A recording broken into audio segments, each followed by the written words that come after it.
तो जैसा कि कक्षा 8वीं का गणित का हमारा 17 दिसंबर को गणित का पेपर था, तो पूरा पेपर आप अच्छे तरीके से करके आए होंगे। तो आपका पेपर हो चुका है, इसका मिलान कर लीजिएगा कि आप किस तरीके से अपने आंसर सही करके आए हो, कौन कौन आपके आंसर राइट होने वाले हैं। देखिए, तो यहाँ पे आपका क्वेश्चन सबसे पहले सही विकल्प के रूप में दिया गया था, निम्नलिखित में गुणन के अंतर्गत किस गुणधर्म का उपयोग करेंगे। गुणन का क्रम विनिमय, गुणात्मक तत्समक, तो इसका आंसर बिल्कुल सही यहाँ पे इस बच्चे ने लगाया है, गुणात्मक तत्समक आपका बिल्कुल राइट आंसर यहाँ पर हो जाएगा। सेकंड आपका था समीकरण 2y बराबर 5y माइनस 21 का हल क्या होगा, तो 7 बिल्कुल सही आंसर है इसका। नेक्स्ट हमारा 21 के घन में, तो 21 का घन होता है उसका जो इकाई अंक होगा ना, इकाई अंक इस तरफ से गिनते हैं, तो 7 बिल्कुल सही आंसर है आपका। अगला है 120 का 20% कितना होगा, तो 120 का 20% कितना होगा, 24 होगा। तो ऑप्शन आपको लगा लेना है आपका ऑप्शन नंबर बी।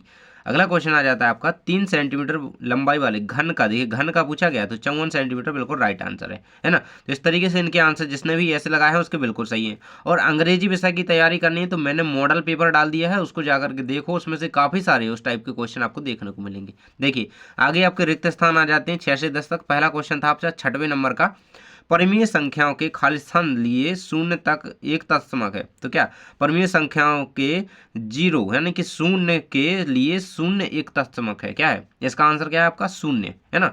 एक है एक समचतुर्भुज के विकर्ण परस्पर क्या होते हैं, लंब होते हैं। इसका आंसर आपको क्या लगाना है, लंब, याद रख लेना इसको। अगला है किसी निश्चित घटना की प्रायिकता क्या होती है, एक होती है, क्या होती है, एक, या इस तरीके से भी लिख सकते थे आप, एक होती है।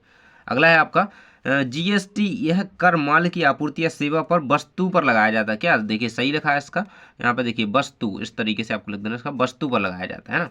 अगला आपका है किसी ठोस का पृष्ठीय क्षेत्रफल उसके फलकों के खालिस्तान योग होता है ना। किसी ठोस का जो पृष्ठीय क्षेत्रफल होता है उसके फलकों के क्षेत्रफलों का योग होता है, क्या का, इसका आंसर आपको लिखना था क्षेत्रफलों, इस तरीके से क्षेत्रफलों का योग होता है। तो देखिए इसके बाद आपके इस तरीके से क्वेश्चन थे, आप इन क्वेश्चंस को वार्षिक परीक्षा के लिए तैयार कर लेना, क्योंकि इनमें से देखिए जैसे ये वर्ग हो गया, घनमूल हो गया, वर्गमूल हो गया, इस तरीके के क्वेश्चन आपकी वार्षिक परीक्षा के लिए तैयार इनको कर लेना। ये रहेंगे आपके सारे क्वेश्चंस।